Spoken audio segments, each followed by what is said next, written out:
Bonjour et bienvenue à tous. Je suis ravie de vous retrouver aujourd'hui. Je vais partager la scène pendant 25 minutes avec Nabou Foll qui va m'accompagner.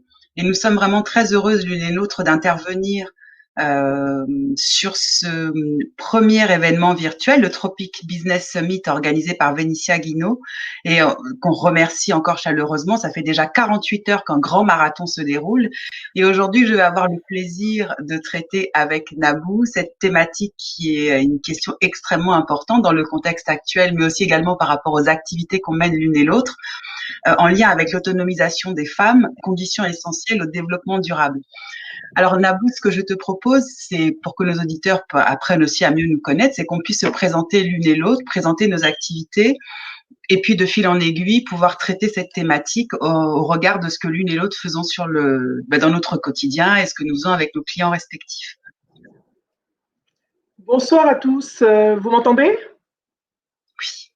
Oui, bonsoir. Alors, d'abord, je vais commencer par dire que le seul moyen pour le continent de se développer, c'est d'avoir des femmes et des jeunes femmes qui soient autonomes. Quoique le mot autonomisation n'est pas un mot que j'affectionne particulièrement parce que je ne pense pas que nous soyons sous tutelle. Nous sommes des femmes indépendantes et quand je parle, je pense que l'autonomie dans ce contexte, c'est plutôt vu comme une indépendance financière, si je comprends bien, et surtout une façon pour elles d'enrichir leur environnement. Donc, imaginez une Afrique, un continent où toutes les femmes peuvent se prendre en charge leurs enfants, les éduquer et surtout apporter leur contribution à la société. Donc, je vous dis bonjour, je suis Nabou Fall, je suis chef d'entreprise, je suis speaker, je suis aussi écrivain et coach de développement personnel.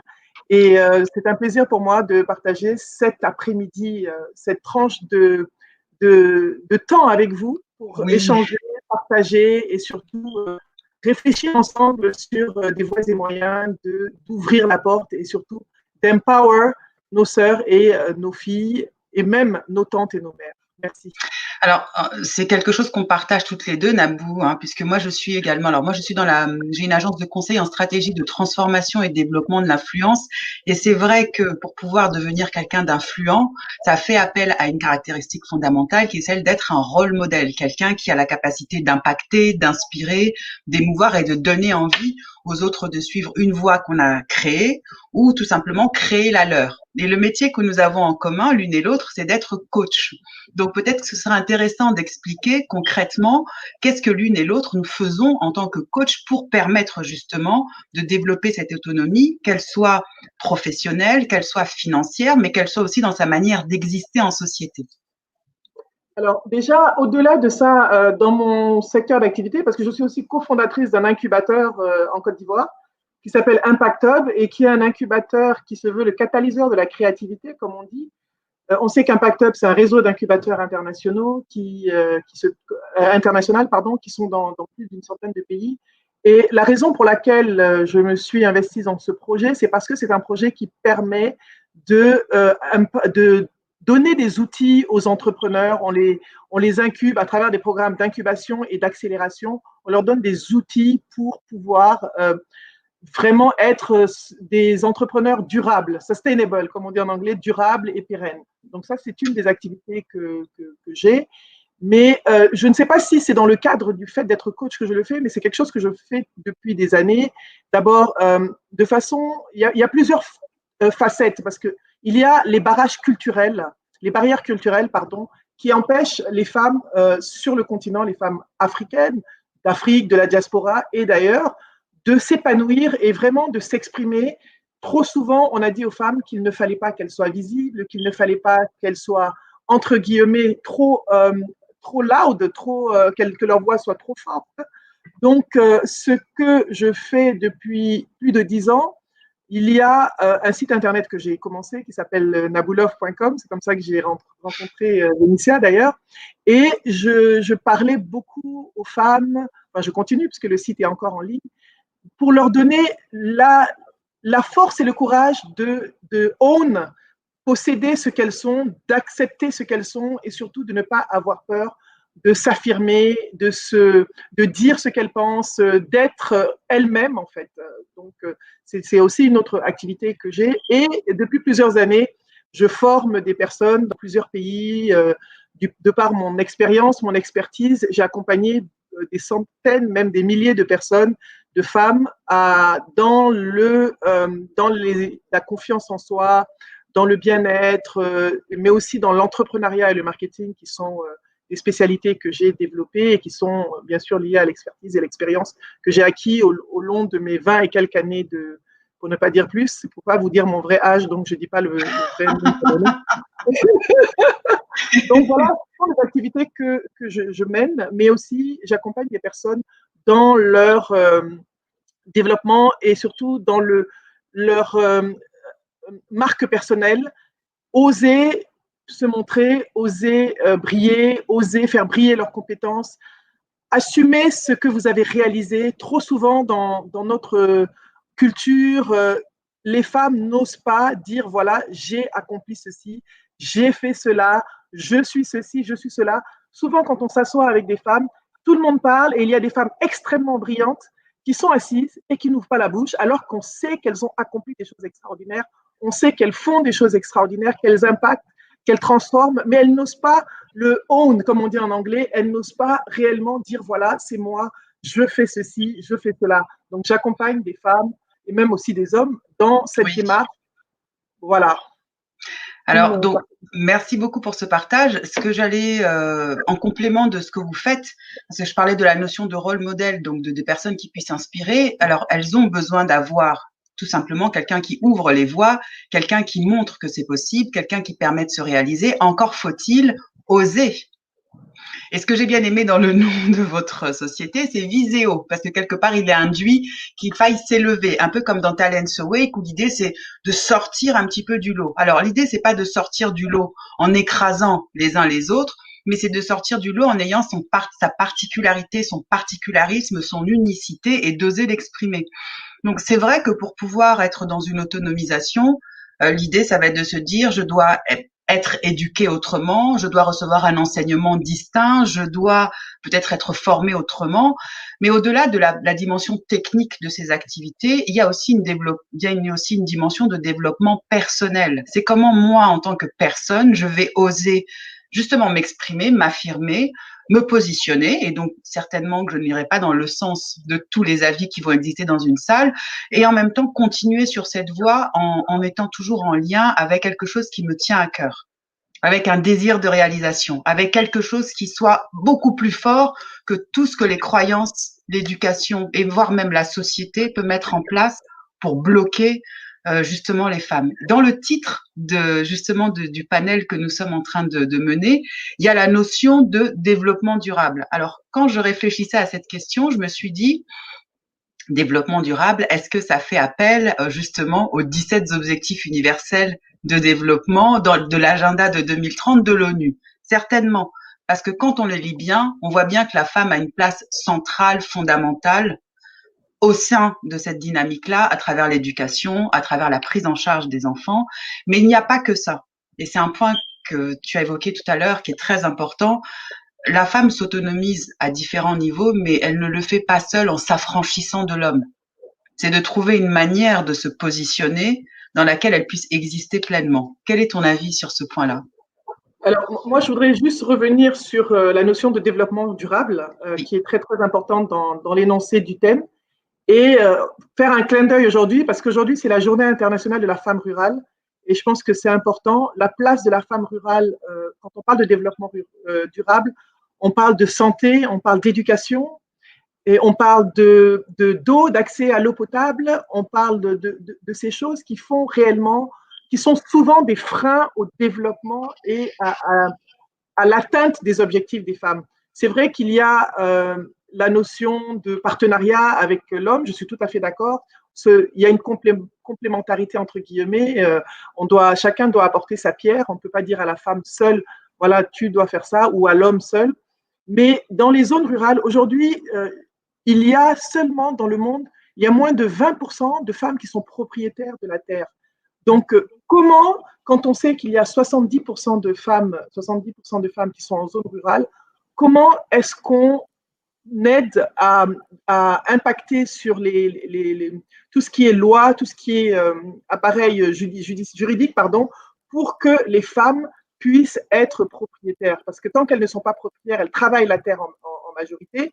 Donc ça, c'est une solution, c'est quelque chose que nous devons, nous qui sommes plus exposés, qui sommes plus visibles, qui avons plus d'accès, nous devons porter des plaidoyers. Peut-être ce n'est pas, il y a des associations qui le font. Et c'est pour ça que j'apprécie beaucoup les différents mouvements de femmes qui existent, parce que chaque mouvement œuvre selon sa spécialité, selon son objectif précis. Donc ça, c'est un objectif qui doit être soutenu. Il y a l'éducation, l'accès à l'éducation qui est important. Dans le cadre des femmes, des jeunes femmes entrepreneurs, il faut qu'on puisse leur donner les outils afin qu'elles puissent sortir un peu de cet entrepreneuriat de subsistance et les élever à un niveau supérieur afin qu'elles puissent créer de la richesse autour d'elles. Elles éduquent, elles payent. On sait que quand une femme gagne de l'argent, à 80%, elle réinvestit dans l'éducation de ses enfants, en tout cas en Afrique, dans tout ce qui est santé, etc. Il faut aussi des mécanismes tels que la micro-assurance. Aujourd'hui, il y a énormément de sociétés qui mettent en œuvre des applications de micro-assurance, aussi du micro-saving, de l'épargne, qui permet, parce que souvent, quand je discute avec les femmes entrepreneurs de la base, c'est que les femmes, elles ont un capital, mais après, elles ont des problèmes importants de santé dans la famille, de décès, où elles doivent faire face à une dépense, ce qui fait qu'elles ne peuvent plus recommencer le commerce. Toutes leurs économies partent comme ça. Donc, c'est assez important d'évoquer ces sujets-là et de pouvoir voir comment est-ce qu'on peut leur donner accès à tous ces outils. Ce qui se passe, c'est que souvent, elles ne savent pas ce qui existe.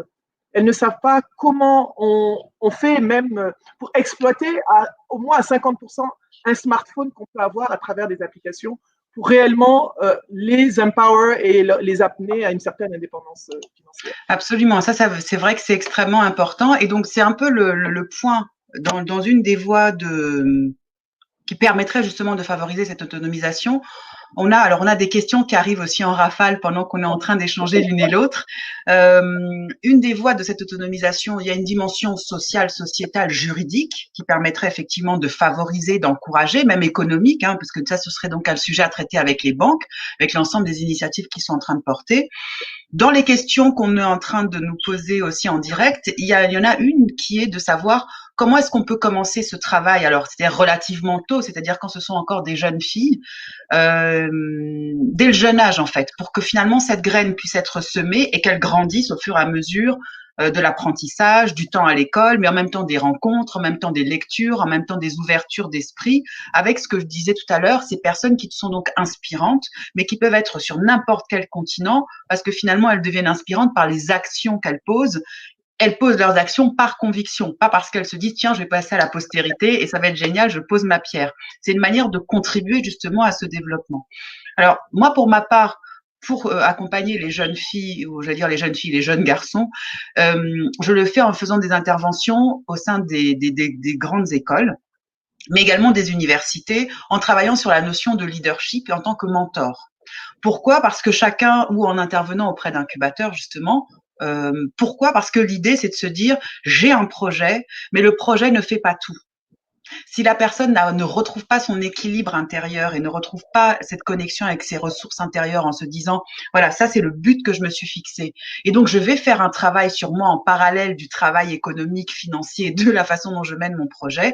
Il y a de grandes chances que le projet arrive à un certain stade et de lui-même, il arrive à un plafond de verre parce que justement le dirigeant qui le porte ou la jeune personne qui le porte se retrouve bloqué par le retour de la famille, les amis qui ne soutiennent plus, peut-être éventuellement le conjoint ou l'ami qui dit non, non, mais ton projet, c'est une grande rêverie, retouche le sol, refais quelque chose de plus pertinent. Donc, à mon sens, il y a quelque chose à faire très tôt au niveau de l'éducation quand on est à l'école, pour travailler sur cette notion d'égalité des chances finalement, hein, parce que l'intelligence, elle est universelle. Il n'y a pas une intelligence d'homme et une intelligence de femme. Et donc l'idée, c'est vraiment de pouvoir travailler sur ce levier-là dès l'école, ensuite au niveau des études. Et pour ceux qui ne sont pas sur cette voie-là, c'est de se dire qu'il existe d'autres manières de recevoir un enseignement. Du Tout coup, à fait. Tout à fait. Non, non, c'est une démarche qui est extrêmement importante, cette démarche d'accompagnement dans le leadership, dans le développement personnel, dans les établissements. Donc, je confirme, enfin, je I concur, mais vraiment, je suis perçue avec l'anglais et le français parce que je n'ai pas en anglais, donc mon esprit était préparé différemment. Et je pense aussi qu'il y a aussi autre chose d'important, c'est de ne pas hésiter à adopter des rôles modèles. Quand les jeunes filles dès leur jeune âge, les enfants en général, ils aiment bien copier. On fait ce qu'on connaît et on fait ce qu'on voit. C'est important de pouvoir aussi sortir de nos zones de confort. C'est vrai qu'on va dans les établissements, mais c'est bien d'aller dans des zones où on ne voit pas toujours des personnes comme nous. oui. Aller dans ces zones et pouvoir rencontrer les élèves. Moi, on a participé, il y a une très belle initiative qui est organisée en France, qui a été organisée au Sénégal, où j'ai été invitée avec d'autres amis, qui s'appelle les Entretiens de l'excellence. Oui. Et cette initiative est extraordinaire parce qu'elle nous a permis d'aller dans la banlieue de Dakar, aller discuter avec des jeunes. On était plusieurs personnes de plusieurs secteurs d'activité et d'avoir des discussions et leur expliquer ce que nous faisions. Et ça leur permet de voir des personnes inspirantes qu'ils ne rencontrent pas toujours et qu'ils ne voient pas toujours. Donc, ça aussi, c'est important. Pour les femmes, récemment, lors d'une réunion, d'un panel, il y a eu une discussion, on disait qu'on peut donner, il y a des femmes qui gagnent des concours, c'était notamment le Digital Linger au Sénégal, de Orange Sénégal. Et l'organisatrice de ce concours dit le problème auquel elle est confrontée, les femmes gagnent, mais à mi-parcours, elles ont un problème d'équilibre famille, work-life balance. Elles sont rattrapées par les réalités de leur quotidien. Donc, elle disait que pour les prochaines éditions, elle pensait à organiser une formation ou un accompagnement où on accompagne les femmes aussi sur comment gérer cet équilibre famille. C'est très intéressant cette question, d'autant plus qu'elle rebondit sur celle qui vient de nous être envoyée par une des auditrices, justement. C'est, en plus de l'éducation dès le jeune âge, c'est quelles sont les pistes de développement pour ces futures entrepreneuses de demain. C'est vrai que la notion d'équilibre vie privée, vie professionnelle, on la retrouve dans le cadre de l'entrepreneuriat, mais également au sein de l'entreprise. Et c'est souvent ce thème qui crée ce plafond de verre, parce que finalement on se dit mince, je peux pas laisser mes tout petits, comment je vais faire, et qu'est-ce que le monde va penser parce que je suis une mauvaise mère et parce que je ne tiens pas mes engagements. Et donc toutes ces questions que je vais mettre dans un grand sac qu'on va appeler celui des croyances limitantes, c'est de se dire si je les prends les unes après les autres, si elles ont le mérite d'exister en tant que question, c'est qu'il existe certainement une voie, une option et une réponse à ces points bloquants. Donc, à partir du moment où il y a un accompagnement qui permet de relativiser les choses, et tout n'est pas une question financière, parce que c'est vrai qu'on pourrait se dire, ben, je vais faire mes études, je vais faire ma carrière, je vais lancer ma structure et je vais être à fond en train de travailler dedans. Nous savons toutes les deux que être entrepreneur ou être en charge d'une activité, ça prend énormément de temps et qu'on n'est pas sur un temps qui est le même que celui qu'une personne qui occupe un poste à temps complet au sein d'une entreprise. Donc, ça implique de travailler différemment. Et donc, ce temps-là, c'est peut-être un temps qu'on a le sentiment de ne pas donner à sa famille, de ne pas donner à son conjoint, de ne peut-être pas donner à ses parents. Et la question, c'est de travailler sur la notion de culpabilité. Parce que finalement, à partir du moment où je trouve des solutions, et je ne serai pas la seule à trouver des solutions, il y a certainement des gens autour de moi qui ont réussi ce challenge, qui se sont organisés différemment, d'où l'intérêt, comme on disait tout à l'heure, d'échanger avec des personnes mais qui sont à un stade avancé. Alors, c'est peut-être 2 pas devant, c'est peut-être 10 pas devant, mais suffisamment serein et sereine dans ce qu'ils ont à construire pour pouvoir trouver des clés concrètes et permettre justement de se dire, bah, tiens, je peux aussi relativiser sur ça. Et autre chose, les enfants grandissent aussi, parce que si c'est le cas d'une maman avec ses enfants, les entrepreneuses de demain, elles seront aussi femmes, elles seront aussi entrepreneuses, elles seront aussi dirigeantes, elles seront demain les futures grand-mères qui s'occuperont de ces enfants-là, mais elles auront aussi une sorte de responsabilité qui est celle de montrer qu'il existe d'autres possibles. qu'il existe d'autres voies de développement. Donc, si dans ce qui est fait au sein des incubateurs, si ce qui est fait au sein des entreprises et ce qui est fait aussi au sein des modalités d'accompagnement permet d'avoir des clés pour dépasser ces blocages, je pense qu'on aura déjà commencé à poser des premières pierres d'avancement. Et si on se réfère à ces objectifs de développement durable, qu'on colle vraiment à ça, je pense que tous ensemble, ça vaudrait bien la peine de se réunir, pas simplement pour être dans un échange, mais d'être plutôt dans une deuxième étape qui serait celle de quelles seraient les premières solutions qu'on pourrait envisager, qu'on pourrait tester. D'autant plus qu'on voit bien que dès qu'on se retrouve dans une période de crise, tout bascule, tout se réinvente, tout change. Donc c'est peut-être l'occasion maintenant de se dire réinventons un peu notre manière de mettre en lien avec l'entrepreneuriat et de travailler sur cette notion d'autonomisation. Merci beaucoup. Moi, je vais dire, la question est très intéressante et merci. J'ai beaucoup aimé quand tu as dit les possibilités il y a des possibilités, montrer les possibles, c'est extrêmement important. Et je pense que c'est ça la vraie réponse à la question qui a été posée. Si on ne leur montre pas des personnes qui peuvent, si dans leur environnement immédiat, il n'y a pas une exposition à des possibilités illimitées, ça va pas leur ouvrir les yeux, elles n'auront pas d'ambition. Donc, c'est extrêmement important. Mais c'est aussi important que dès le plus jeune âge, on sensibilise les hommes et les petits garçons au fait qu'une femme peut travailler. Moi, j'ai eu des discussions avec des amis qui me disent, écoutez, moi, j'ai jamais vu ma mère travailler, donc je ne connaissais pas ce modèle-là. On ne les condamne pas, mais c'est important qu'on ait aussi les fils, les garçons, pour qu'ils puissent comprendre que la petite fille qui est en face de lui n'est pas obligée de jouer qu'avec une poupée. Elle peut avoir envie de conduire un camion, elle peut avoir envie d'être médecin, enfin, même si médecin aujourd'hui, ce n'est plus. Mais il y a quand même ces croyances limitantes. Il y a encore des personnes qui ont des croyances limitantes. On voit, j'ai vu l'autre jour un film où il y a des gens qui vont dans un cabinet d'avocats, ils disent, ils veulent voir un avocat, mais une femme. Pour eux, un avocat, ce n'est pas un homme. Et ça existe, et il y en a encore dans de nombreux pays, des personnes qui sont limitées comme ça, parce qu'elles ont grandi comme ça, ce sont des modèles qu'ils n'ont pas vus. Donc, ces modèles doivent être exposés et aux hommes et aux femmes, et aux jeunes hommes et aux jeunes femmes et aux enfants, dès leur plus jeune âge, afin qu'ils puissent se dire, c'est possible, il y a d'autres façons de réussir. Ce n'est pas parce que mon père n'a fait que ça ou ma mère n'a fait que ça que moi, je ne peux pas faire autre chose et que je ne peux pas devenir entrepreneur et me construire. Je voudrais au passage dire merci à Splendeur d'Afrique qui m'a habillée spécialement pour ça. Donc, merci grâce à Vénitia. Et c'est important parce que c'est une femme entrepreneur qui nous a fait ce cadeau. Donc, j'insiste. Donc, c'est extrêmement important qu'on puisse leur ouvrir le chemin des possibles. Absolument. Mais oui, alors j'aurais envie qu'on discute encore plein d'heures. Maintenant, le temps est court et s'achève. On doit laisser la place aussi à d'autres intervenants. En tout cas, ce qu'on peut retenir par rapport à notre thématique, c'est qu'il existe des solutions au niveau de l'éducation, au niveau reconstruire une nouvelle culture, au niveau de la société, au niveau voire peut-être même de la politique, de l'accompagnement qui est mis en place. Je pense que quelque part, c'est aussi une manière pour nous, mais pour toutes celles aussi qui sont dans des postes de direction ou de création d'entreprise et qui ont la chance, comme ce que nous offre aujourd'hui Vénitia, d'avoir une tribune, de continuer à porter ce message en disant oui, il y a des difficultés, elles existent, on peut les nommer. Si on a réussi à les dépasser, c'est parce qu'on n'était pas tout seul. Et dans le tout seul, ça veut dire qu'on peut aussi s'appuyer sur une communauté, on peut s'appuyer sur des sachants. Et l'idée, c'est de continuer à œuvrer dans ce sens-là, en s'inspirant de ce qui est fait, j'allais dire, un peu partout dans le monde, mais surtout en respectant ce que nous sommes et aussi en respectant nos traditions et nos racines. C'est une manière aussi d'honorer ce dont on a hérité au cours des siècles et de pouvoir continuer à le transmettre. Et l'entrepreneuriat, c'est quand même quelque chose que nous avons vraiment dans le sang.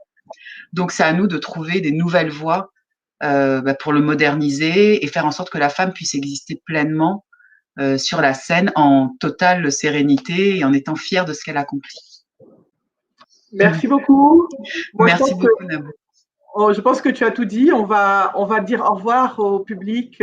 Merci d'avoir été là et n'hésitez pas, n'oubliez pas, autour de vous, vous ne savez pas qui vous inspirez, vous ne savez pas la vie de qui vous pouvez changer, vous ne savez pas ce que vous dites, ce que vous faites, comment ça peut transformer la jeune fille ou la petite fille qui est à côté de vous. Donc, merci beaucoup et bonne continuation de Tropic Summit. Oui, bon événement, bonne fin d'événement. À très bientôt. À bientôt. Au revoir, merci.